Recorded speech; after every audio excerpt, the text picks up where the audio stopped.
Now, on your feed at 5, we have new developments involving vaccines for kids.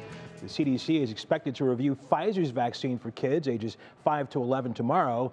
In the meantime, the FDA says it needs more time to investigate possible issues with Moderna's vaccine for kids 12 to 17. So who do we turn to? Well, that'd be our senior health correspondent, Monica Robbins, certainly help us sort all of this out. There's so many moving parts, as always. Yes. So where are we on this one? All right, let's start. Two different issues. Okay. Let me start with the Moderna vaccine. So it applied to the FDA back in June to get emergency use authorization for the vaccine for kids 12 to 17. But the FDA now wants more time to review data because some European countries have paused the vaccine's use in people under age 30, citing concerns about myocarditis, which is inflammation of the heart muscle. Now, the extra review may push back the FDA decision to January of next year. However, I spoke with a Cleveland Clinic pediatric cardiologist who has seen the virus do much worse. Between me and my colleagues, we have seen a handful of kids, just a handful of kids who've gotten the Pfizer vaccine and have had myocarditis. Contrast that to children whose parents or whose relatives have had COVID-19 and they've come in with MIS-C or the multi-system inflammatory condition that affects the heart or from COVID-19 itself is much higher.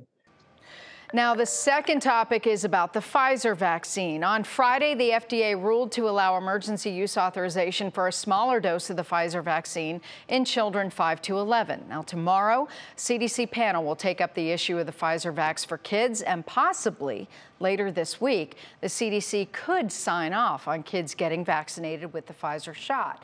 It would then be available for pharmacies, pediatricians, and other health centers for parents who wish to have their kids vaccinated. And while it is not official yet, it is definitely expected to happen.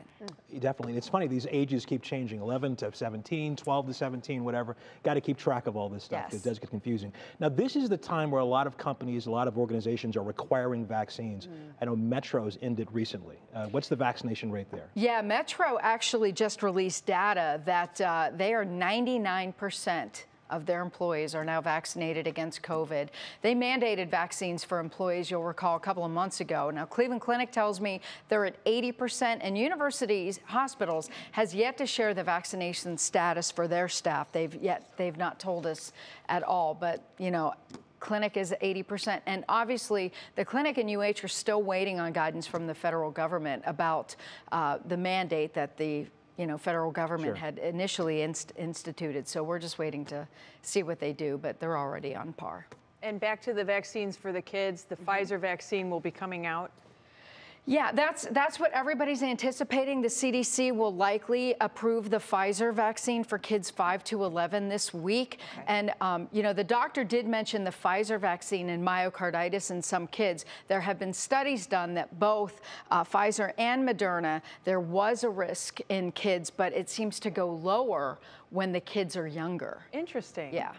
Wow, so fascinating. It is. All right, thank you, Monica. Sure. And by the way, don't forget this Thursday night, I know you know this already, but at 7 on our Front Row show, and online, by the way, they're having a panel of experts answer your questions about the Pfizer vaccine for kids 5 to 11. We know parents still have a lot of concerns, so feel free to text your questions to 216-344-3300.